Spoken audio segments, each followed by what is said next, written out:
할렐루야. 귀하고 복된 주일 아침입니다. 오늘도 하나님의 풍성한 은혜가 예배를 통해 우리 성도님들의 심령과 성도님들의 가정 가운데 넘쳐나시기를 주님의 이름으로 축원드립니다. 우리 다 같이 사도신경으로 하나님께 우리의 신앙을 고백하겠습니다. 전능하사 천지를 만드신 하나님 아버지를 내가 믿사오며 그 외아들 우리 주 예수 그리스도를 믿사오니 이는 성령으로 잉태하사 동정녀 마리아에게 나시고 본디오 빌라도에게 고난을 받으사 십자가에 못 박혀 죽으시고 장사한 지 사흘 만에 죽은 자 가운데서 다시 살아나시며 하늘에 오르사 전능하신 하나님 우편에 앉아 계시다가 저리로서 산자와 죽은 자를 심판하러 오시리라. 성령을 믿사오며 거룩한 공회와 성도가 서로 교통하는 것과 죄를 사하여 주시는 것과 몸이 다시 사는 것과 영원히 사는 것을 믿사옵나이다. 아멘. 할렐루야. 우리가 십자가의 사랑, 그 크신 사랑을 찬양하시겠습니다.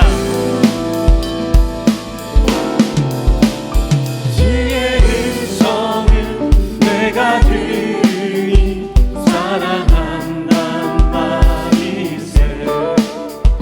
믿는 마음으로 주께 가오니 나를 영접하소서.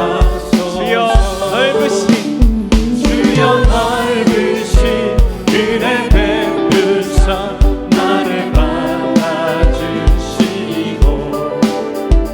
나의 품은 뜻 주의 뜻같이 되게 하여 주소서. 내가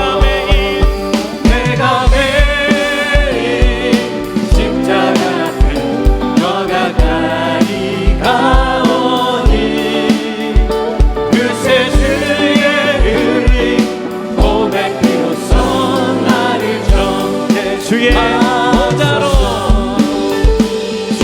보좌로 나아갈 때에 어찌하니 기쁠까. 주의 얼굴을 항상 배우니 더욱 친근함. 내가 매일 십자가 앞에 더 가까이 가오니 그새 주의 흘린 몸의 피로써 나를 정죄하소서.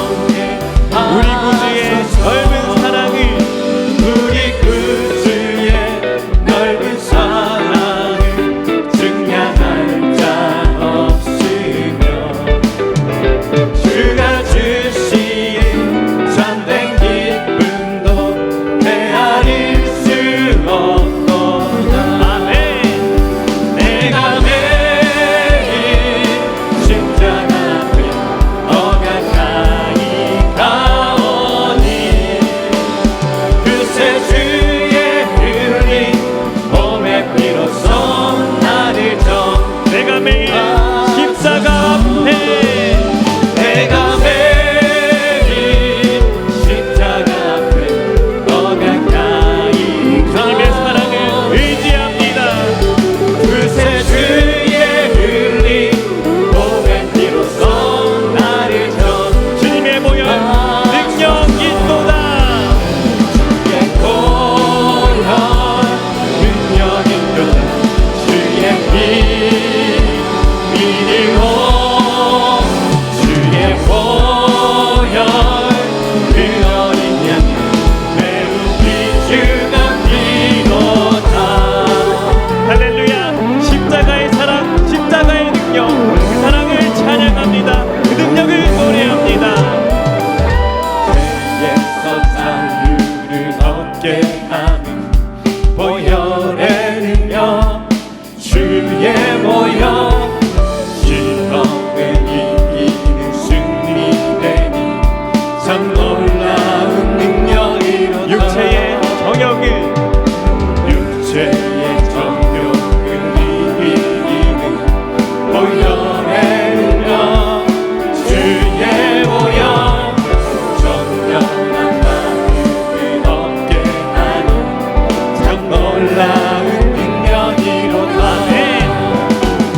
주의 보혈 능력 있도다 주의 피 믿으오 주의 보혈 그 어린 양의 매우 귀중한 눈보다 더 희게 눈보다 더 희게 밝히는 것 보혈의 능력 주의 보혈 정한 모든 것 밝히시니 참 놀라운 주의 보혈 주의 보혈 능력 있도다 주의 피 믿으오 주의 보혈 그 어린 양의 매우 귀중한 피 주의 보혈 주의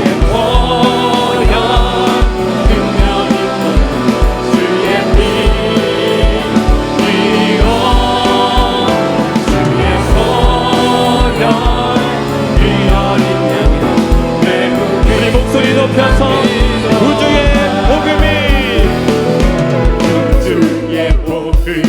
전할 제목 보혈의 능력 주의 보혈 날마다 나에게 찬송 주니 참 놀라운 능력이로다 아멘 주의 보혈 능력 있도다 주의 피 믿으오 주의 보혈 그 어린 양의 매우 귀중한 피로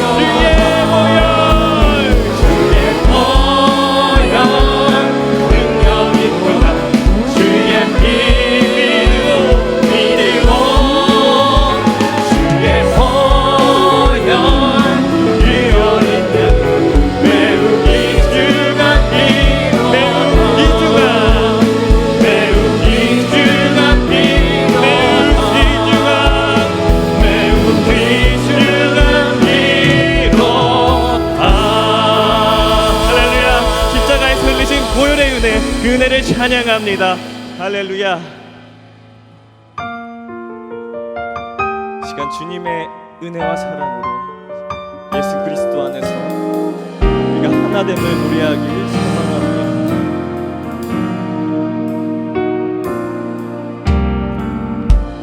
주 안에 우린 하나 모습은 달라도 예수님 한 분만 바라네 사랑과 선행으로 서로를 격려해 따스한 유럽 모든 원하리 주님 우리 안에 함께 하시니 형제 자매의 슬픔과 슬픔 느끼네 내 안에 있는 주님 모습 보내 기분 기뻐하시네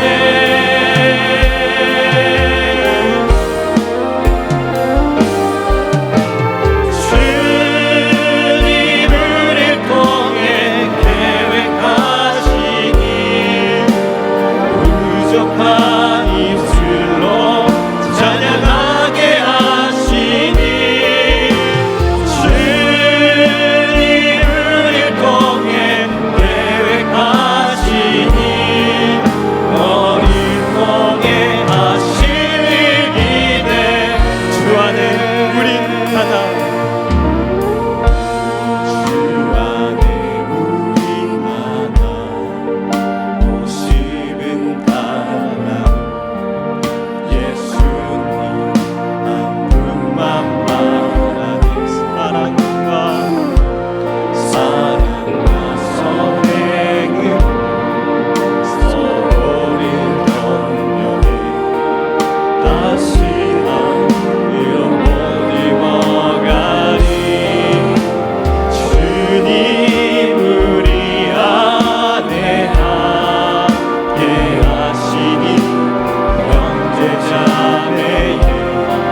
할렐루야 시간 기도하기 소망합니다. 예수 그리스도 안에서 하나됨을 이루게 하여 주시옵소서. 그리하여 하나님께 쓰임받는 공동체 되게 하여 주시옵소서. 이를 위해서 기도하시겠습니다. 할렐루야. 살아계신 하나님, 주님 안에서 예수 그리스도의 십자가 안에서 이 시간 그 사랑에 힘입어 나아갑니다. 하나님, 주님의 그 사랑과 은혜 우리 안에 부어주시사 주님, 우리 안에 있는 모든 어려움과 우리 모든 아픔과 우리의 모든 슬픔과 좌절과 낙심을 주님의 소망과 그 주님의 영광과 빛으로 이 시간 우리 가운데 임하셔서 주님의 살아계심을 느끼고 다시 한번 믿음이 새롭게 되어 주님을 찬양하고 높이는 것이 우리의 가장 큰 기쁨이자 주님의 길을 따르는 것이 우리의 가장 큰 소망이 될 수 있도록 주여 이 시간 역사하여 주시옵소서. 언제나 사랑으로 함께 하시는 하나님, 거룩한 주의 날 허락하시고 주님 전에 나와 예배하게 하시니 감사와 찬양과 영광을 올려드립니다. 지금 이 시간 우리의 죄와 허물을 통회하며 간구와 사모의 마음으로 우리의 모든 짐들을 십자가 아래 내려놓았사오니 주님께서 기억하시고 저희들이 심령 위에 세상에 감당할 수 없는 기쁨과 평안으로 충만하게 하여 주시옵소서. 함께하는 저희들 모두가 한마음 한뜻으로 주님께 찬양과 영광과 존귀를 올려드리오니 연락하시어 우리 모두가 새롭게 변화되는 시간 되게 하여 주시옵소서. 주님의 이름을 부르는 한 심령들을 붙드사 성령님의 기름 부음으로 지혜와 총명과 명철로 차고 넘치게 하여 주시옵소서. 사랑과 은혜가 충만하신 하나님, 저희 나라를 비롯한 온 세계가 바이러스로 인해 너무나 어려운 가운데 놓여 있습니다. 사회적으로나 경제적으로나 또한 모든 교회들도 새로운 돌파구를 찾지 못하면 많은 어려움 가운데 처할 지경에 놓여 있나이다. 주님, 저희들 모두를 긍휼히 여겨 주시옵소서. 이 어려운 벽 앞에 서서 오직 믿음으로 주님만을 바라보며 기도하게 하여 주시옵소서. 확신을 가지고 나아가 살아계셔서 역사하시는 하나님을 체험하게 하여 주시옵소서. 어떤 어려움 가운데서도 믿음으로 나갈 때 새로운 길을 여시는 하나님이심을 알게 하여 주시옵소서. 긍휼히 여기시는 주님, 진보와 보수라는 이름으로 자신들의 이익만을 추구하며 다툼만을 일삼는 이 나라의 위정자들을 일깨워 주시옵소서. 오직 국민을 위하여 헌신하며 두렵고 떨리는 마음으로 하나님을 바라보는 저들 되게 하여 주시옵소서. 사랑의 주님, 둔산 성광 공동체에 속한 모든 지체들이 그 누구도 소외되지 않고 서로가 돌아보고 협력함이 얼마나 아름다운지 경험하게 하여 주시옵소서. 함께 공동체를 세워나가는 일에 개인의 일이 걸림돌이 되지 않게 하시고 각자가 져야 할 짐을 주님의 능력으로 잘 감당하여 주님의 일을 이루게 하여 주시옵소서. 오늘도 단위에 세우신 담임 목사님, 권능과 권세의 입술로 생명의 말씀을 증거하실 때에 저희들 모두가 아멘으로 화답하여 위로부터 축복이 차고 넘치게 하여 주시옵소서. 늘 수고하고 애쓰시는 목사님들과 전도사님들, 여디디아 찬양팀을 기억하시고 섬기는 손길마다 큰 축복으로 함께하여 주시옵소서. 모든 것 감사드리며 사랑 많으신 예수 그리스도의 이름으로 기도드립니다. 아멘.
내가 너를 구속하였고 너를 지명하여 불렀나니 너는 내 것이라 두려워 말라. 내가 너를 구속하였고 너를 지명하여 불렀나니 너는 내 것이라. 내가 물 가운데로 지날 때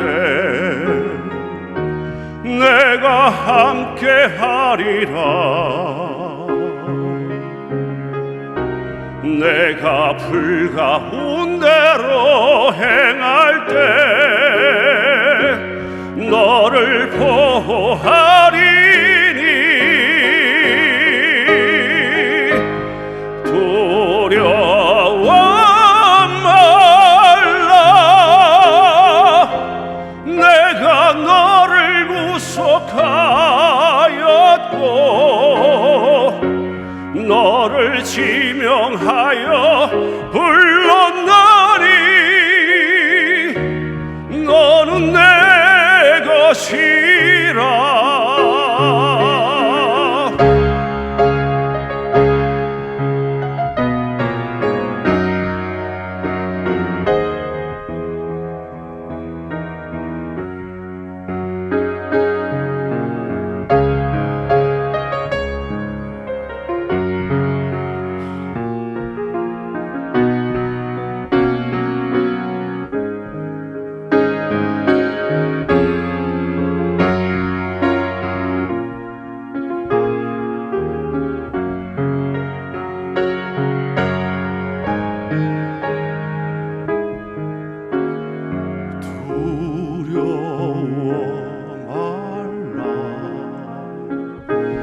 내가 너를 구속하였고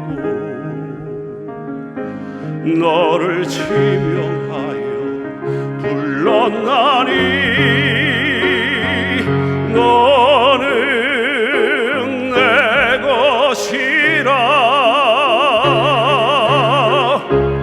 내가 물 가운데로 지날 때 내가 함께하리라. 내가 불 가운데로 행할 때 너를 보호하리니 두려워 말라. 내가 너를 구속하였고 너를 지명하여 불렀나니 너는 내 것이라. 너를 지명하여 불렀나니 너는 내 것이라.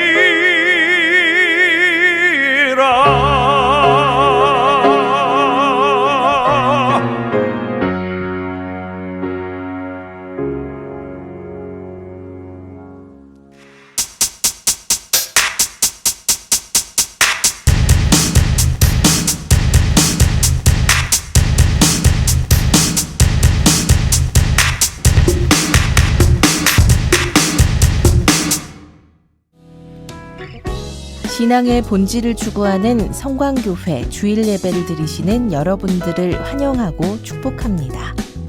오늘은 감사함으로 나아가는 예배로 드립니다. 코로나19로부터 성도님들의 안전을 지키며 건강한 거리 두기를 준수하고 예배하기 위해 각 예배마다 인원을 조정합니다. 예배 드릴 수 있는 시간을 선택하신 후에 각 예배 담당 목회자에게 신청해 주시기 바랍니다. 자녀 세대 예배는 코로나19 확진자 증가로 인해 당분간 온라인으로 예배합니다. 자녀들이 경건한 자세로 예배드릴 수 있도록 부모님들의 관심과 지도 부탁드립니다. 주일 저녁 예배는 각 가정에서 가족 행복기도회로 드리시기 바랍니다. 가족 행복기도회는 매일 주일 저녁 7시 30분에 가족이 모여 오전 예배 시간에 은혜받았던 말씀과 기도 제목을 나누고 교회, 가정, 개인의 기도 제목을 위해 함께 기도하는 시간입니다. 코로나19로 인해 가정에서의 신앙생활이 중요해진 만큼 가족 구성원들과 함께 가족 행복기도회를 적극적으로 실천해 주시기 바랍니다. 순서지는 교회 홈페이지에서 샘플을 다운받으시거나 소그룹 리더를 통해 받으시면 됩니다. 가족 행복기도회를 통해 성광신앙공동체의 온 가정이 주님의 말씀 위에 온전히 세워지길 소망합니다. 2020 소그룹 여름 미션 함께여서 행복합니다가 시작됩니다. 미션 기간은 7월에서 8월까지입니다. 여름 미션을 통해 주님과 동행하며 소그룹 성도들과 함께 걷는 귀한 시간이 되시기 바랍니다. 미션은 총 4가지이며 자세한 내용은 교회 홈페이지를 참고해 주시기 바랍니다. 에임하이 청소년부에서 2021 대입 수험생을 확인하고 있습니다. 각 소그룹에서는 수험생을 확인하셔서 이성광 목사에게 알려주시기 바랍니다.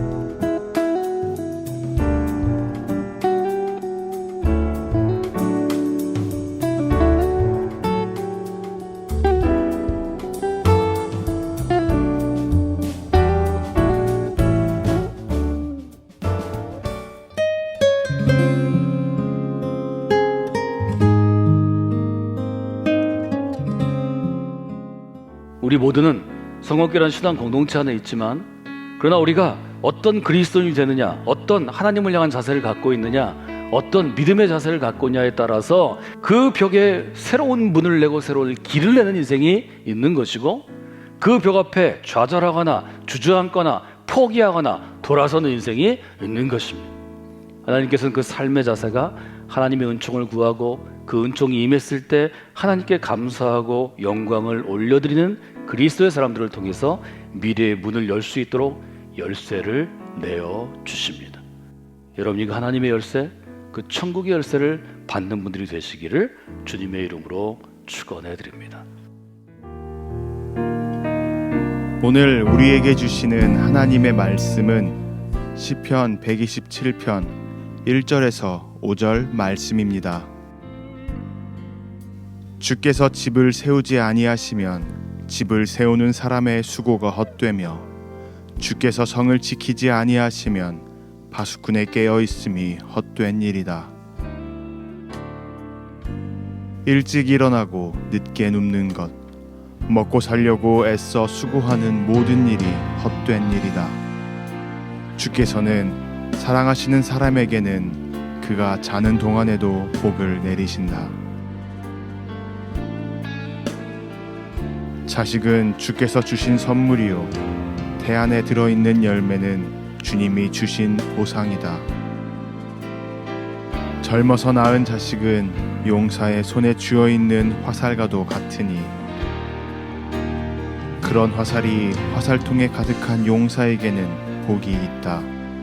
그들은 성문에서 원수들과 담판할 때에 부끄러움을 당하지 아니할 것이다. 오늘 이 말씀에 많은 은혜 받으시기 바랍니다.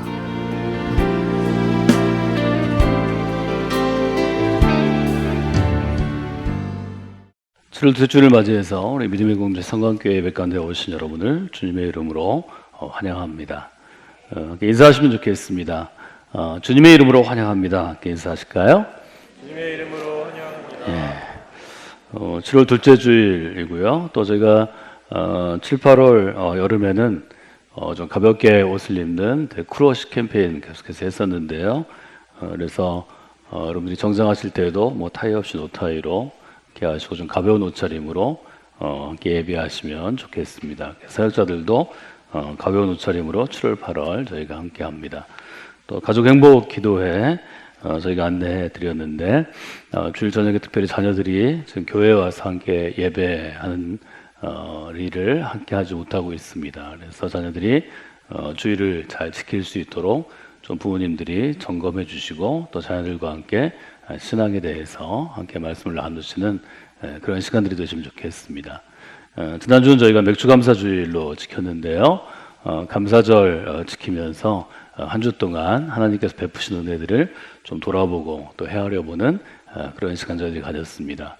오늘 저희들이 시편 120편 말씀을 중심으로 생명이 묻는 열쇠라는 주제를 저희가 함께 다룰 터인데 우리 함께 말씀으로 나가기 전에 우리 주님께 감사합니다 하는 저희들이 감사절 찬양으로 자주 부르던 찬양인데요. 우리 거룩하신 하나님께 감사드립니다. 함께 찬양으로 고백하시겠습니다.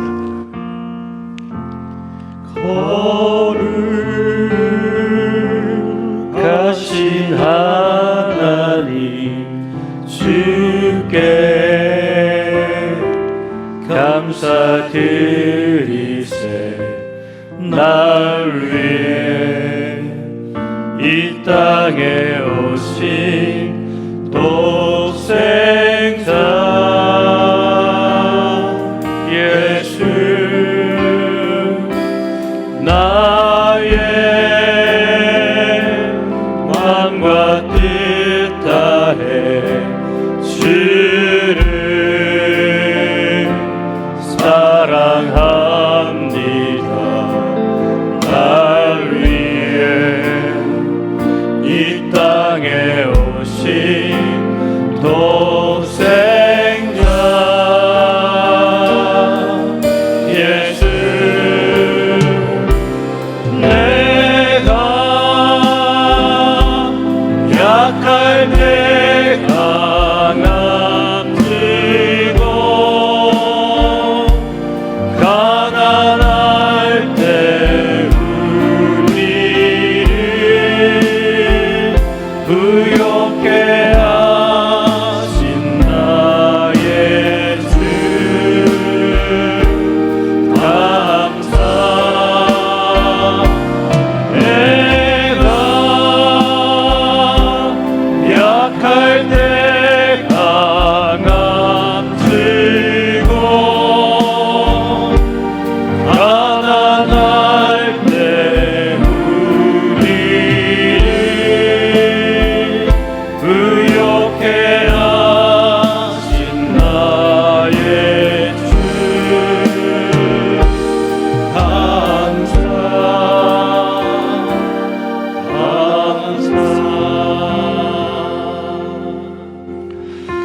함께 기도해 주시겠습니다. 하나님 감사합니다. 저희가 지금 찬양한 것처럼 우리 약할 때 힘을 더해 주시고 또 우리가 고통스러울 때 위로해 주시고 또 눈물을 흘릴 때 눈물을 닦아 주시고 또 배고플 때 저희에게 먹을 것으로 풍성하게 배불리 하시는 하나님의 은혜에 감사를 드리며 나아갑니다. 미래 문을 여는 귀한 그리스도의 자세로 하나님의 은혜를 사모하며 하나님의 은혜에 감사하는 귀한 삶이 될 수 있도록 한 사람 한 사람 우리 모두의 삶을 하나님께서 붙잡아 주시기를 원합니다. 이 시간 하나님의 은혜에 감사하며 감사의 예물을 드리는 귀한 손길들이 있습니다. 또 하나님께서 우리에게 주신 일터 가운데서 땀 흘려 수고하고 또 일한 소득의 11조를 드리는 귀한 손길들이 있습니다. 하나님께서 성관계 믿음의 공동체 가운데 허락하신 뉴스페이스와 또 하나님의 나라와 하나님의 일들을 위하여서 또 헌신하는 귀한 손길들이 있습니다. 하나님께서 붙잡아 주시고 함께하여 주시어서 하나님의 나라를 향하여 헌신하며 또 순종하는 이 귀한 헌신들이 아름답고 복된 열매를 맺게 하시고 또 하나님께서 우리에게 주시는 귀한 삶의 은총 가운데 나아가는 통로가 될 수 있도록 하나님 도와주시기를 원합니다. 이 시간 저희 믿음으로 하나님께 나아갑니다. 믿음의 우리의 고백들을 돌아보는 시간이 되게 하시고 또 성경의 교훈과 또 성경의 권면에 따라서 우리의 삶을 세우는 시간이 되게 하시고 또 하나님께서 우리에게 베풀어 주시는 귀한 은혜를 마음 가운데 새기는 귀한 시간이 될 수 있도록 하나님 도와주시고 역사하여 주시옵소서. 이 시간 믿음으로 하나님께 나아가는 우리 모두에게 하나님의 크신 평강과 은혜를 구하며 특별히 이 시간 말씀 앞에 서는 저희 모두가 하나님의 말씀의 능력 가운데 설 수 있도록 또 그 능력이 우리의 삶을 거룩하게 변화시킬 수 있도록 하나님 도와주시고 함께하여 주시옵소서. 예수님의 이름으로 기도드리옵나이다. 아멘. 2019년 9월 첫 주에 사진전이 서울 성수동에서 열렸는데요. 그 사진 가운데 사진 한 장을 좀 보시도록 하겠습니다. 2015년 남수단의 멜루트라고 하는 난민 캠프에서 이제 작가가 촬영한 사진입니다. 사진을 보시면서 여러분 마음 가운데 이제 어떤 느낌이나 또 어떤 이미지로서의, 그러니까 언어로 표현되는 것이 아니고 이미지로서의 어떤 느낌이 있는지를 한번 돌아보시면 좋을 것 같습니다. 한국의 의료진이 팀을 이루어서 멀리 남수단까지 가서 의료적인 지원이 필요한 환자를 돌보는 사진을 보면서 우리가 여러 가지 생각을 할 수 있습니다.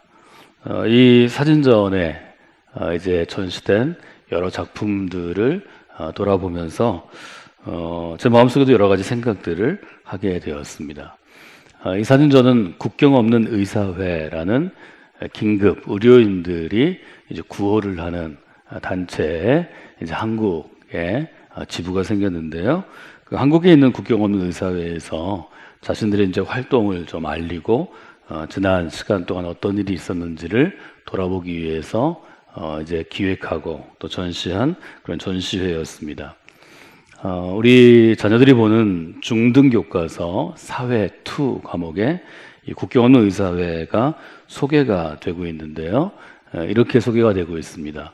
국가나 민족 또 인종, 종교를 초월해서 어려움을 겪는 사람이 있으면 세계 어느 도시든지 가서 도움의 손길을 내미는 국경 없는 의사회는 개인 혹은 기업의 후원으로 운영되는 국제의료단체이다라고 소개한 다음에 실제로 난민들을 돕는다든지 또 어린아이들에게 아주 좋지 않은 환경 가운데 있는 어린이들을 돕는다든지 하는 이런 국제적인 봉사 단체가 어떻게 형성되고 어떻게 운영되고 또 이 교과서를 읽는 청소년들에게 어떻게 참조할 수 있겠느냐 하는 것을 이제 묻는 질문들로 이제 마무리되는 내용입니다. 실제로 이 국경 없는 의사회는 1968년에 나이지리아에 있는 내전이 생겼는데 내전을 이제 프랑스 적십자사에서 구호 활동을 가게 됐는데 그 구호 활동에 참석한 젊은 청년 의사들과 또 몇 사람들이 활동을 하면서 겪게 되는 여러 가지 어려움들이 있는데 실제적으로 좀 더 빠른 시간 안에 정치적인 어떤 고려나 판단 없이 도움을 주기 위해서 1971년에 파리에서 결성한 일종의 구호단체이고 또 의료단체이기도 합니다. 이분들의 특징은 어떤 여러 상황들이 있기 때문에 좋은 일을 하면서도 혹은 어려운 사람을 섬기는데도 시간이 지체되고 정치적인 판단이 들어가고 누군가의 이익에 따라 움직이는 것을 방지하기 위해서 하여튼 주민들의 구호에 최우선을 두고 국경을 넘어서라도 돕는다 하는 방식을 가지고 지난 세월 동안 활동해 왔고 또 한국에서도 이 활동을 같이 하는 분들이 있습니다. 위기에 처한 사람들을 향해서 어떤 상황에서 도움을 주겠다 하는 것이 이제 이 단체 또 이 의료인들의 노력이죠. 그래서 이 단체 활동을 보면 섬김이 우선인 단체이고 또 순수한 도움을 좀 주려고 하고 또 여러 가지 상황을 고려해서 정치적인 입장 때문에 지체하는 게 아니고 즉각적으로 하여튼 어려움이 있는 사람들은 돕는 그런 우선순위를 갖고 있다고 볼 수 있습니다. 물론 모든 모임들이 처음 생길 때는 순수한 모임으로 생기고 또 시간이 지나면서 여러 가지 어려움들이 있겠지만 이런 마음들은 꼭 이 단체가 아니더라도 전 세계에 지금도 뭐 수만 명 혹은 수십만 명이 전쟁이나 또 가난이나 또 자연재해나 또 지금 우리 코로나를 겪고 있는 질병과 같이 어려움을 겪고 있기 때문에 누군가 이런 선한 마음을 가지고 어려움을 당한 사람들을 구호하고 또 의료적으로 도움을 주기 원한다면 이름은 바뀔 수 있고 사람은 바뀔 수 있지만 계속해서 이런 일들이 이제 우리가 살아가는 세상 가운데 일어나는 것을 여러분이 좀 생각해 보시면 좋을 것 같습니다. 지금 이제 제가 보여드린 사진이나 또 이분들의 활동을 생각하면 섬김이라든지 또 봉사라든지 또 구호활동과 같은 어떤 특정한 이미지가 떠오르는 것처럼 우리가 성광교회 이렇게 부르면 대전에 있는 대전 둔산에 하나님께 세우신 성광교회 하면 어떤 이미지나 또 느낌이나 생각들이 떠오를까 하는 것들을 여러분들이 한번 생각해 보시면 좋을 것 같습니다. 저희가 마음속에 떠오르는 이미지를 위해서 주보 전면에 매주 어린아이들의 사진으로부터 시작해서 저희들의 사역의 사진들을 지난 15년간 계속해서 실어왔습니다. 저희가 지금 예배 드리고 있는 이 새로운 공간, 우리가 뉴스페이스라고 이름 지은 공간은 2012년부터 시작해서 16년까지 저희가 5년 동안 준비하고 설계하고 또 실제로 건축하고 완공한 그러한 곳입니다. 이 공간을 새로 지을 때 성광교회 하면 떠오르는 이미지를 담기 위해서 여러 설계자들에게 설명하고 또 저희들이 그 공모한 설계 작품을 가지고 평가하기도 하고 투표하기도 하고 6차례에 걸쳐서 여러분들이 가장 성광교회 이미지와 근접한 곳에 스티커를 붙이고 그렇게 저희들이 어린아이부터 또 모든 교회 내리기까지 이제 투표했던 것을 여러분이 기억하실 수 있습니다. 제가 제일 좋아하는 이미지는 이제 저녁 사진인데요. 밤에 저희 교회 별빛창들에 불이 들어오고 야간 조명을 받은 모습입니다. 저는 저 모습이 성광교회가 가지고 있는 이미지 또 미래적인 사역들을 잘 드러낼 수 있다고 생각해서 교회를 특별히 밖으로 보이는 빌딩을 우리가 이렇게 짓게 되었습니다. 지금 코로나 사태 때문에 저희가 중단하고 또 방문객들을 저희들이 거절하고 있지만 저희 교회에 많은 분들이 방문하십니다. 방문하면 저희 교회에 대해서 갖게 되는 이미지들이 있습니다. 주로 이제 많이 듣게 되는 이미지는 어린 아이들의 웃음소리가 들리는 것 같다라는 느낌을 받는다 하는 이야기를 많이 듣습니다. 저희 교회 1층에 들어오게 되면 문을 열면 아이들의 웃음소리가 들리는 것 같다 하는 이야기를 듣고요. 또 아이들이 아주 행복해 보인다. 잘 웃고 또 쾌활하게 뛰어다녀서 1층에 아주 어린 아이들이 여러 명, 아주 많은 아이들이 뛰어다니는 그런 느낌이 있다 하는 이야기를 듣습니다. 또 성광교회가 얼마나 어린 자녀들에게 특별히 어린 자녀들을 그리스도인으로 길러내는데 집중하고 또 많은 관심을 두고 또 많은 자원들을 투여하고 있는지를 알 수 있어서 신앙교육을 위해서 애쓰는 부모들에게 꼭 소개할 교회이고 또 실제로 우리 자녀들도 성광교회에서 신앙생활을 했으면 좋겠다 이런 이야기들을 저희가 지난 오랜 시간 동안 듣게 되었습니다. 지금 저희 코로나 사태로 인해서 우리 어린아이들이 교회에 나오지 못하고 또 저희들이 주일에 예배드리러 올 때도 아이들의 웃음소리를 좀 들을 수 없고 또 아이들의 행복한 모습들을 자주 볼 수 없는 것이 이제 아쉽긴 하지만 이것들을 저희들이 생각해 볼 수 있을 것입니다. 그러니까 성광교회 하면 갖게 되는 이미지들이 있고 또 떠오르는 이미지가 있는데 여러분들 그 점들을 한번 생각해 보시면서 성광교회의 미래를 계속해서 갖고 나가는 그런 분들이 되시면 좋겠습니다. 저희가 이제 교회를 개척하고 나서 이쪽 둔산으로 또 이전하고 지금까지 금년이 40년째 되는 해인데요. 특별히 개척 초기부터 성광교회 믿음의 공동체는 어린 자녀들에게 관심을 가지고 또 믿음으로 양육하는 것, 또 자녀들의 미래를 위해서 기도하며 그들의 삶을 기대하는 것에 아주 큰 그러한 관심을 기울였고 집중했다고 볼 수 있습니다. 제가 2005년 8월에 부모와 자녀가 함께하는 새벽기도의 첫 번째 여름에 여름방학이 시작할 때 제가 우리 교회에서 길러지는 우리의 자녀들은, 우리 어린아이들과 청소년들과 청년들은 이런 그리스도인으로 우리가 길러내는 교회가 됐으면 좋겠다, 이렇게 여러분에게 요청하고 또 목표를 제시하고 도전하고 지난 15년간 기도하고 또 설명하고 또 자라나는 아이들에게 도전해 왔습니다. 저는 여러분에게 세계를 품은 탁월한 그리스도인으로 우리의 자녀들을 좀 자라나도록, 성장하도록 길러내는 교회가 돼야 되겠다 하는 말씀을 여러분에게 함께 나눴습니다. 세계를 품은 그리스도인이라는 개념은 제 청년 시절에 1980년대 제가 20대 청년이었을 때 여러 성서가 주는 메시지 또는 교회가 줄 수 있는 도전 가운데 저를 사로잡았던 일종의 하나님의 비전이었습니다.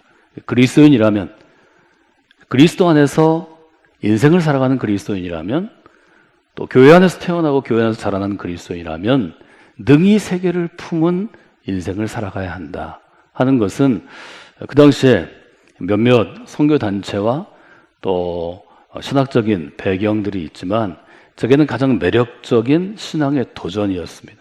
나도 세계를 품은 그리스도인으로 자라나야 하고 훈련돼야 하고 쓰임받아야 하겠다 하는 것은 20대 청년 그리스도인인 저에게 가장 중요한 목표점이 되었고, 우리는 지난 40년간을 성악교에서 자라는 이 수많은 어린아이들과 청소년들과 청년들이 나이가 들면 이제 대학에 진학하기 위해서 대전을 떠나가고 또 직장을 또 선택해서 대전을 떠나가고 결혼하면서 대전을 떠나가지만 내가 세계를 품은 탁월한 그리스도인으로 성광교회에서 자라났고 그 일을 위해서 교회가 성도들이 기도했고 내가 그 기도의 연장선 안에 그 기도의 축복 가운데 살아가는 인생이다 하는 점을 붙잡고 살아가도록 여러분에게 도전해 왔습니다.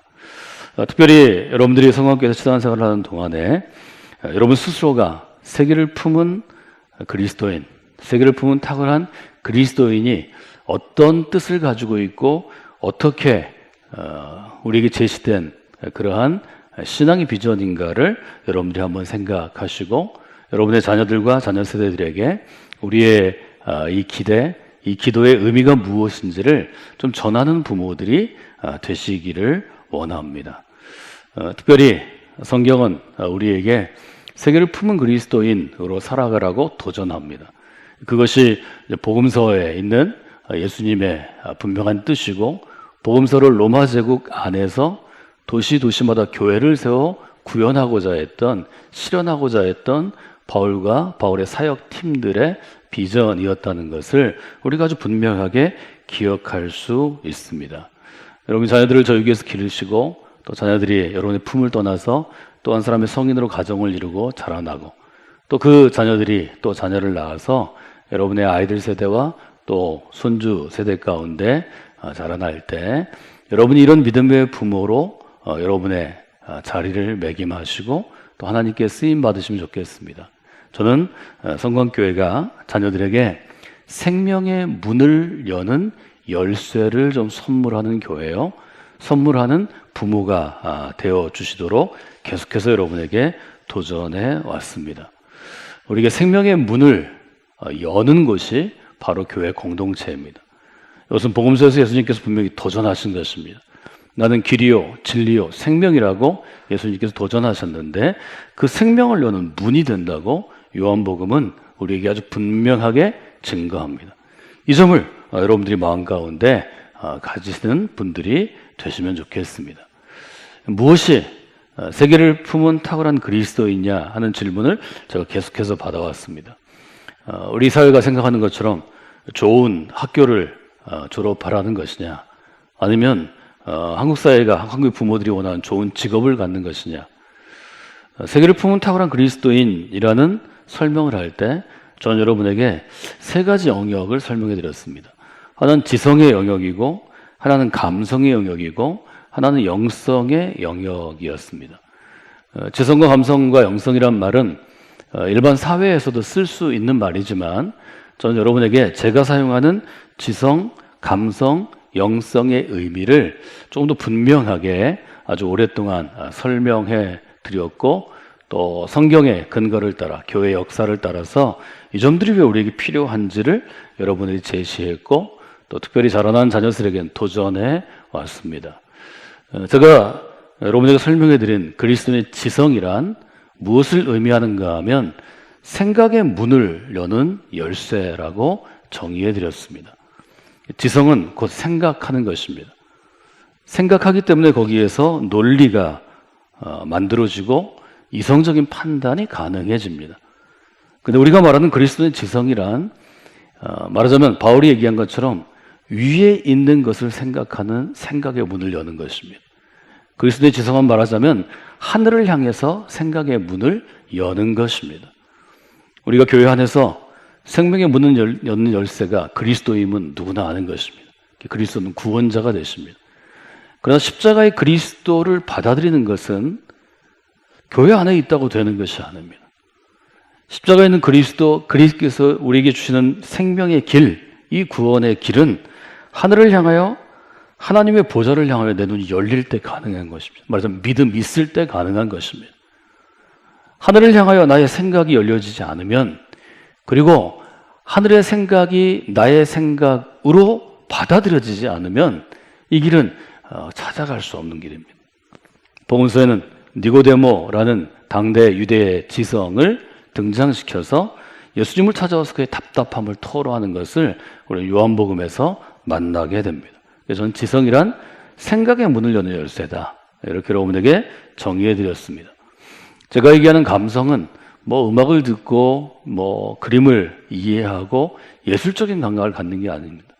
제가 여러분에게 표현한 감성은 일종의 유대인들이 가지고 있던, 이스라엘이 가지고 있던 심성을 의미합니다. 마음입니다. 감성이란 마음의 문은 여는 열쇠입니다.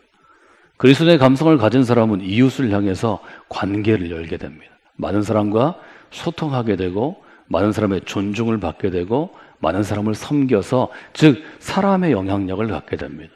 마음의 문을 여는 열쇠다, 제가 그렇게 여러분에게 설명해 드렸습니다. 이것은 이웃을 향한 것입니다. 영성은 어떤 것인가요? 영성은 우리의 생명의 문을 엽니다.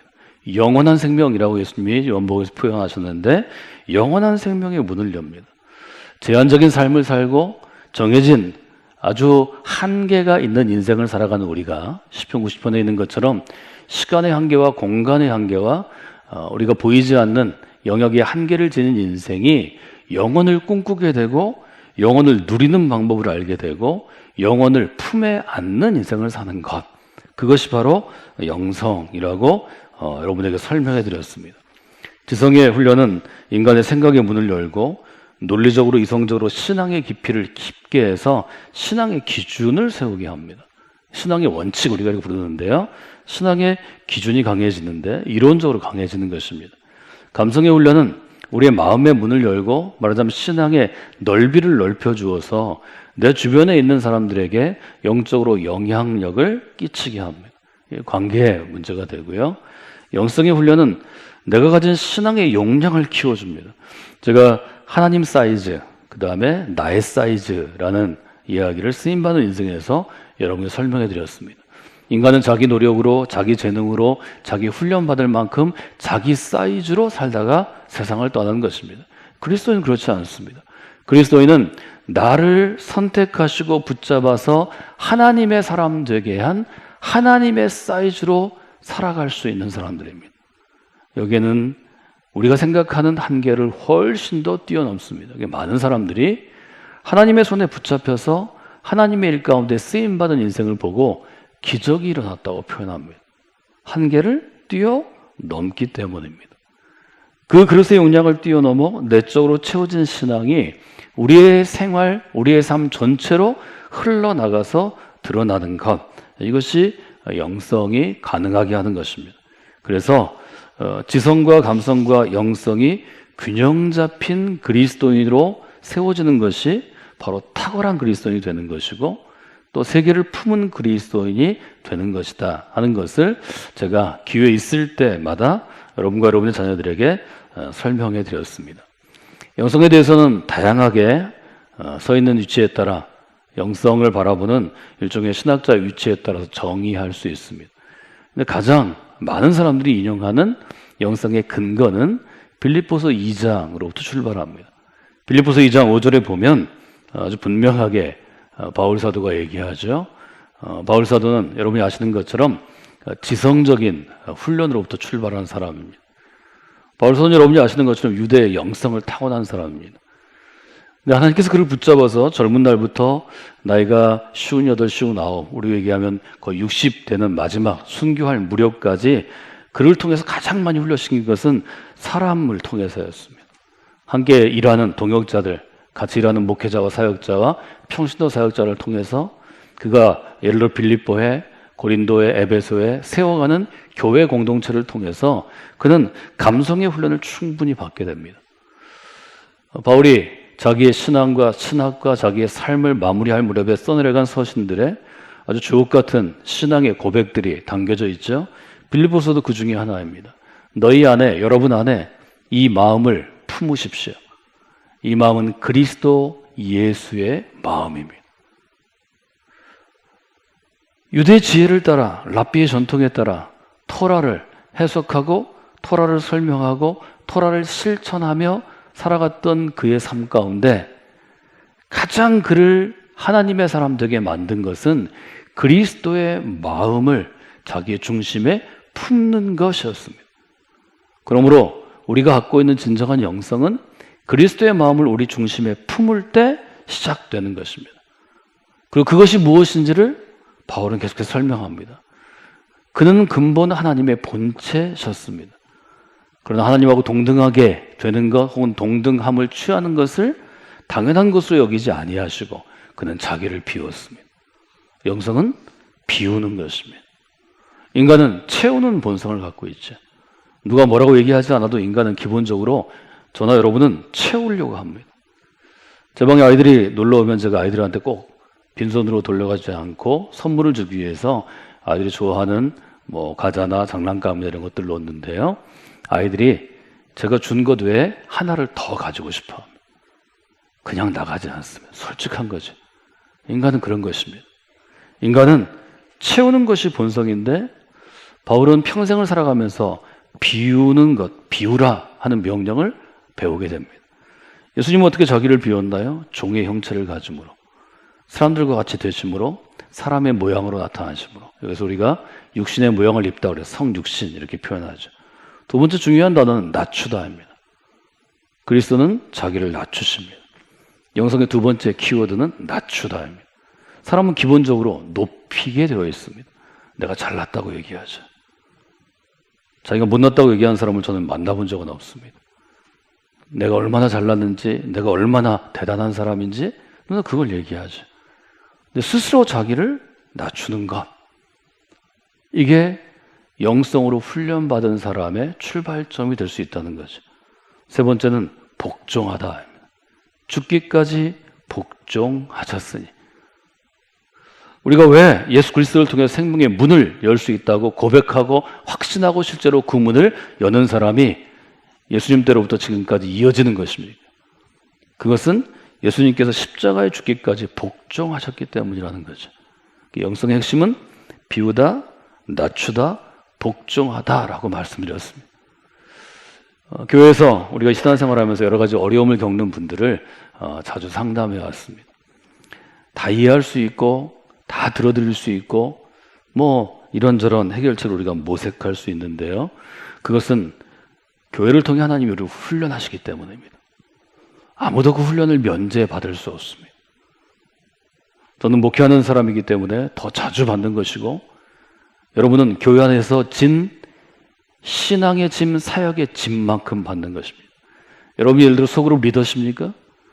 속으로 리더를 10가정을 여러분들이 섬기는 사람이라면 한 가정에 서너 명씩 하면 30명의 영혼을 섬기는 사람입니다. 그만큼의 짐을 여러분이 지게 됩니다. 그만큼의 고통과 아픔과 눈물과 갈등과 반대로 기쁨과 즐거움과 평안도 있습니다. 우리가 질 만큼의 짐을 질 때 교회를 이룰 수 있는 것입니다. 저는 여러분에게 영성에 대해서 이렇게 정의해 드렸습니다. 영성이란 나의 삶의 중심에 그리스도의 마음을 품어서 삶 전체에서 그리스도를 닮아가는 것입니다. 여러 사람들이 영성에 대해서 얘기할 수 있겠지만 빌립보서를 통해서 저는 영성이 나의 삶의 중심에 그리스도의 마음을 품는 것입니다. 나의 삶의 모든 부분을 통하여서 그리스도를 닮아가려고 노력하는 것입니다. 여러분들이 성경학교 믿음의 공동체 가운데 이런 영성의 훈련이 분명하게 있는 그런 인생들이 되시기를 원합니다. 왜 제가 영성에 대해서 이런 그리스도 영성을 품으라 혹은 가지라 이렇게 하면 되는데 훈련이란 말을 쓸까요? 이게 부담스러운 말이죠. 히브리서 11장 12장에서 이 훈련에 대해서 저희가 함께 나누었는데요. 왜 그런가 하면 우리가 본성으로 태어난 것, 한자어로 표현하면 내재되어 있는 것, 내 안에 태어날 때부터 갖고 있는 것은 훈련받지 않아도 그대로 합니다. 채우려 하는 것, 높은 자리에 앉으려 하는 것, 주는 것보다 받으려 하는 것, 이런 것들은 훈련할 필요가 없습니다. 내 본성을 거스리는 것은 훈련을 받아야 합니다. 말하자면 내 안에 없는 것은 훈련을 받아야 합니다. 인간의 본성이 없는 것은 훈련을 받아야 합니다. 그래서 하나님께서는 교회 공동체를 통하여서 우리의 영성을 다듬는 것이다. 이렇게 여러분들이 생각하시면 좋을 것 같습니다. 우리가 먹지 않고 살 수는 없습니다. 가정의 식탁에서도 예를 들어서 부모가 있고 자녀들이 있다면 다 자기 먹고 싶은 것에 손을 대게 됩니다. 그러나 부모가 되면 아무리 내가 먹고 싶어도 내 아들이나 딸이 먼저 젓가락을 그 반찬에 혹은 그 음식에 댄다면 훈련받은 혹은 사랑 있는 부모는 참습니다. 내가 먹고 싶은 것을 내 아이가 먹는다고 해서 그 아이의 뒤통수를 때리고 야 이거 내 거야 넌 먹지 마 아빠 먼저 먹어야지 이러면 본능에 충실한 아빠는 될 수 있지만 훈련받지 않은 아빠이고 앞으로 문제가 많은 아빠가 될 것입니다. 좋은 반찬을 양보하는 것이 일종의 훈련입니다. 교회도 마찬가지입니다. 누구나 앉고 싶은 자리가 있고 자기 하고 싶은 일이 있고 받고 싶은 대접이 있습니다. 여러분이 다 그렇게 받으시면 좋죠. 누구나 받고 싶어 하기 때문에 누군가 받으면 그 자리에 앉을 수가 없고 누구나 그 대접을 받으면 누군가는 받지 못할 것입니다. 그때 훈련이 필요합니다. 그때 여러분이 하고 싶은 것을 멈추거나 물러설 수 있으면 그것부터가 훈련입니다. 여러분이 성경학교 믿음의 공동체를 통하여서 여러분에게 필요한 영성의 훈련이 그리스도의 질서를 따라서 여러분에게 주어지는 교회 공동체가 되기를 원합니다. 자기를 낮추는 것, 다른 사람을 나보다 먼저 섬기려고 하는 것, 다른 사람의 짐을 좀 내가 져주는 것, 다른 사람을 나보다 더 높게 평가하고 인정해주고 존중해주는 것, 순종하는 것, 이런 것들은 본성을 거스리는 행위이기 때문에 신앙의 훈련을 통해서만 가능한 것입니다. 그것이 교회 공동체를 통해서 우리에게 주어지는 것입니다. 원래 나의 것이 아니지만 비본성적인 것이지만 그리스도께서 내 안에 심으셔서 내게 있는 것처럼 옷 입는 것, 이것을 우리가 영성의 훈련이라고 볼 수 있습니다. 여러분은 부모 세대들은 아주 오랜 시간 동안 교회 공동체를 통해서 이 훈련을 해왔습니다. 지금 코로나 시대를 맞이했습니다. 지금은 저희 코로나 시대라고 이름을 붙이지만 벌써 5달째 계속되고 있는 이 사태가 앞으로도 더 진행이 오래될지 모르겠고 앞으로도 이런 전염의 시대가 21세기에 더 올 수도 있겠습니다. 여러분이 자녀들의 영성을 좀 걱정하시면 좋겠습니다. 코로나 사태로 우리 교회 자녀들이 교회에 매주일 나오지 못하는 시간이 너무 길어집니다. 한 달이면 괜찮지만 4주, 5주면 우리가 어떻게 복구할 수 있겠지만 벌써 반년이 되어가고 이것이 1년이 되어간다면 여러분의 아이들이 영성이 훈련되는 공동체가 부족합니다. 이때 우리가 할 수 있는 것은 가정을 교회처럼 영적인 훈련의 공동체로 세우는 것입니다. 그래서 저는 부모된 여러분에게 예전 여러분이 신앙의 교사가 되고 또 사역의 사역자가 되고 목회자가 돼서 자녀들의 영혼을 돌보는 일을 여러분들이 감당해야 할 때라고 말씀을 드리고 싶습니다. 온라인으로 예배를 드리는 것은 일정 부분입니다. 지성적인 부분이 전달이 되겠지만 감성의 영역과 영성의 영역은 아주 약해질 것입니다. 속으로 리더들이 이 점을 잘 강조해 주면 좋겠습니다. 저희 가족행복기도회라고 이름을 붙였지만 이것은 가정 안에서 부모가 자녀를 향해서 좀 목회하시라는 것입니다. 가정은 어떤 것인가요? 가정은 저희가 함께 읽은 시편 127편은 우리의 영성이 자라나는 땅과 같다고 표현합니다. 자녀들의 영성이 자라나는 땅이 바로 가정입니다. 127편 이렇게 시작하죠. 여호와께서 집을 세우지 아니하시면 세우는 자의 수고가 헛됩니다. 저는 시편 127편을 여러분과 함께 묵상하면서 가정은 하나님께서 직접 세우신 기관입니다. 이렇게 정리를 해드렸습니다. 가정은 하나님이 직접 세우셨다는 것입니다. 여호와께서 성을 지키지 아니하시면 파수꾼에 깨어 있음은 헛된 것입니다. 여호와께서 성을 지켜야 그 성이 지켜진다는 것입니다. 그래서 저는 여러분에게 가정은 하나님께서 지켜주시는 공동체입니다. 이렇게 정의를 내드렸습니다. 하나님이 세우시고 하나님이 지켜주시는 이 가정을 하나님이 직접 디자인하셨다는 것, 이것이 시편 127편 1절과 2절의 가장 중요한 교훈입니다. 이 가정에서 자라나는 아이들은 여호와의 기업과 같고 태의 열매는 그의 상급이고 젊은 자의 자식은 장사의 수중의 화살 같고 그의 화살통에 가득한 복이 될 것이다 하는 것들은 가정을 향한 하나님께서 우리에게 주시는 귀한 교훈이라고 볼 수 있습니다. 이 어려운 시절을 지나가면서 여러분의 자녀들의 영혼을 더 많이 걱정하시고 걱정하는 것보다 영혼이 잘 자라도록 기르시는 영적인 목회자들이 되셔야 합니다. 가정을 신앙 훈련의 장으로, 가정을 교회 공동체로 세우려고 노력해야 합니다. 또 자녀들이 장성해서 여러분의 품을 떠난 가정들이 저희 교회에도 많이 있습니다. 이런 분들은 품을 떠난 자녀들을 품고 특별히 기도하는 시간으로, 하나님의 도움을 요청하는 시간으로 잘 활용하시면 좋겠습니다. 그 아이들이 가정을 이루고 여러분의 손주들이 지금 자라나고 있을 것입니다. 그 손주들을 향해서 여러분이 영혼을 책임지고 기도하는 기도의 사역자들이 되셔야 합니다. 늘 여러분에게 말씀드린 것처럼 자녀들은 부모의 잔소리 혹은 부모의 훈계 딱 붙잡고 30분, 3시간 얘기해서 뭘 배우는 건 아닙니다. 자녀들이 가장 많이 배우는 것은 기억입니다. 저는 기억이라는 단어가 중요하다고 여러분에게 자녀의 교육 혹은 부모와 자녀의 관계를 얘기할 때 계속해서 강조해드렸습니다. 저는 신명기 32장을 여러분에게 인용하고 좀 암송하시도록 요청했습니다. 신명기 32장은 신명기의 교훈이 갖고 있는 아주 중요한 내용을 우리에게 알려줍니다. 이렇게 시작하죠. 옛날을 기억하라. 기억하는 것입니다. 저는 인간은 기억 속에 살아가는 것이라고 생각합니다. 과거에 붙잡히라는 얘기가 아니고 오늘의 우리를 만든 것은 대부분 기억입니다. 국가도, 사회도, 나의 어떤 가족도, 나의 신앙생활도, 나의 교회도 내가 기억하는 것들이 쌓이고 축적되어서 지금의 내 생각을 이루죠. 역대의 연대를 생각하라. 기억하는 것은 곧 생각하는 것입니다.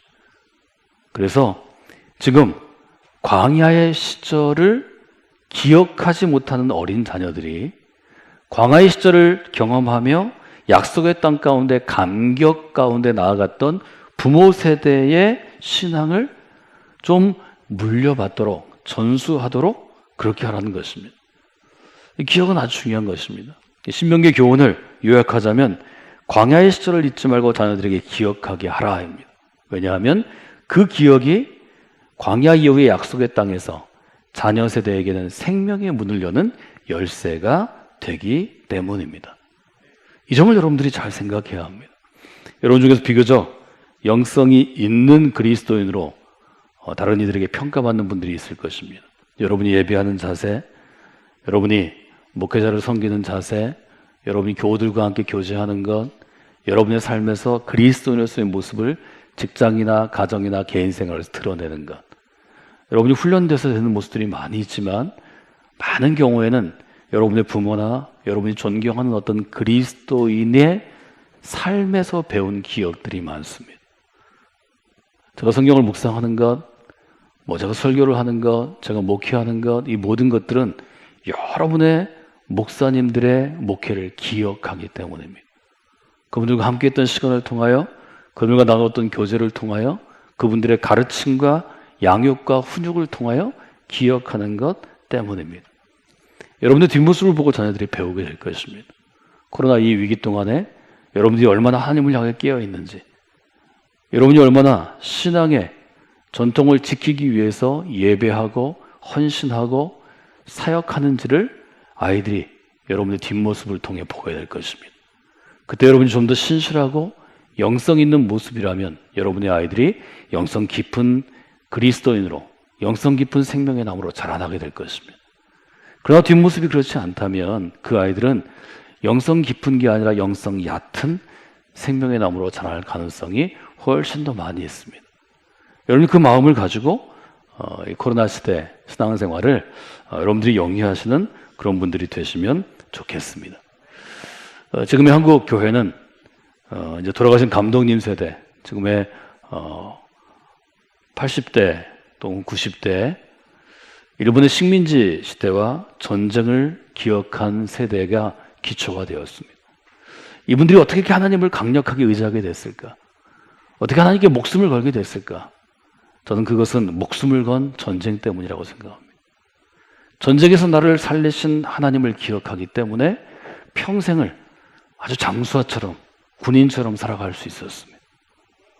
하나님께서는 한국의 도시와 산업화 또 선진국이 되면서 80년대 90년대 아파트 지역을 중심으로 정말 놀라운 한국교회의 부흥을 이루셨습니다. 그 부흥을 경험한 세대가 그때 10대 청소년과 청년이었던 지금 목회하고 있는 저희 50대, 60대 저희 세대입니다. 저는 이것이 한국교회 부흥의 2세대라고 생각합니다. 저희는 전쟁은 경험하지 못했지만 대개 50년대, 60년대 태어난 사람들은 끔찍한 가난을 경험했습니다. 제대로 삼시세끼 밥을 먹지 못하고 학교 다니는 아이들이 많이 있습니다. 교회에 나와서 놀아야 했습니다. 교회에서 주는 구호 물품으로 배를 채우고 간식을 먹어야 했습니다. 교회에서 주는 간식이 제일 좋은 것이었습니다. 그 어려움과 위기, 국가적인 위기들이 있었죠. 정적으로는 군부 독재라든지 민주화 운동이라든지 아니면 오일 쇼크라든지 이어지는 경제적인 위기들을 통해서 우리는 살아남는 법을 배웠습니다. 그 세대가 1세대가 부흥케 한 한국 교회를 우리 사회에서 가장 영향력 있는 일종의 사회의 주류로 그렇게 만들었다 이렇게 생각합니다. 앞으로 20년도에서 30년도에 세상이 어떻게 바뀌든지 한국 교회는 여전히 서 있어야 하고 교회에서 자라는 사람들은 여전히 교회에서 하나님의 은총을 누려야 하고 하나님의 나라를 세워가야 합니다. 이때를 이끈 리더들을 하나님께서 어떻게 기르실까? 저는 IMF 때에도 그런 기회가 오리라 이렇게 생각했습니다. 또 IMF 이후에 블랙 먼데이가 왔을 때도 10년 후에 이런 경제적인 위기가 우리 교회에서 자라나는 어린아이와 청소년과 청년들이 하나님을 의지할 수 있게 하는구나 이런 생각을 했습니다. 지금은 이 코로나 위기가 적어도 한국교회 제3세대 그 시기를 책임질 영적인 리더들을 기를 수 있겠다는 생각이 요즘에 많아졌습니다. 여러분이 그 일을 위해서 좀 기도하시면 좋겠습니다. 전쟁을 겪고 살아난 세대가 목숨을 걸고 하나님을 섬길 수 있게 합니다. 가난을 극복하고 살아난 세대가 목숨을 걸고 하나님을 섬길 수 있게 합니다. 요즘 우리의 자녀들이 걱정하는 것은 10대에는 게임을 할까 안 할까? 게임 중독에서 벗어나는 것, 이게 키워드죠. 청년들은 그저 자기에게 주어진 연애 사건을 가지고 연애의 상처를 어떻게 극복할까? 자기가 원하는 직장을 어떻게 들어갈까? 이 정도 고민을 가지고 강력하게 위기의 시대 가운데 하나님의 교회를 세울 수 있는가? 저는 그런 신앙이 형성되기 어렵다고 봅니다. 저도 삶과 죽음을 앞에 놓고 내가 이 질병 가운데, 내가 이 위기 가운데, 이 전쟁 가운데, 이 자연재해 가운데 정말 하나님이 나를 살려주셔야 하는데 이런 결기를 가지고 이런 분명한 간절함을 가지고 하나님과 함께 했던 사람이, 하나님과 그 위기의 벽을 넘은 사람들이 50대, 60대가 되면 강력한 영적인 리더로 자리 잡을 수 있다고 저는 생각합니다. 우리 자녀들이 이 코로나 위기 가운데 아주 분명한 하나님의 살아계심과 하나님의 역사를 체험하는 좀 기억들이 형성되기를 원합니다. 그것이 앞으로 20년, 30년 한국교회에 그 시대를 이끌어갈 아주 정말 세계를 품은 탁월한 그리스도인들을 세우는 하나님의 좋은 훈련의 장소요, 훈련의 장이 될 것이다. 저는 그렇게 생각하고 있습니다. 여러분의 가정을 그런 하나님의 영적인 훈련의 공동체로 세우시는 이 어려운 시기가 되시기를 원합니다. 특별히 어린 자녀들을 기르는 우리 젊은 가정들이 있는데요.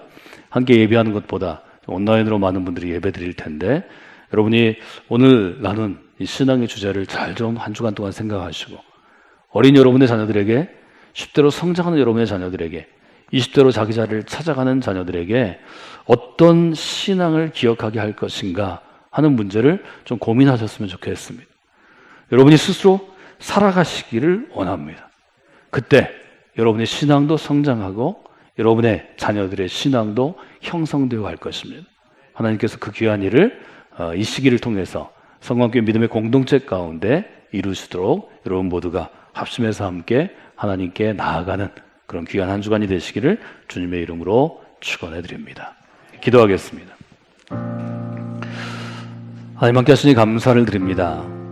오늘 특별히 저희들이 가정이 특별히 가정 가운데 가정을 이루는 부모와 자녀의 영성이 형성되는 믿음의 공동체임을 다시 한번 저희들이 돌아보게 됩니다.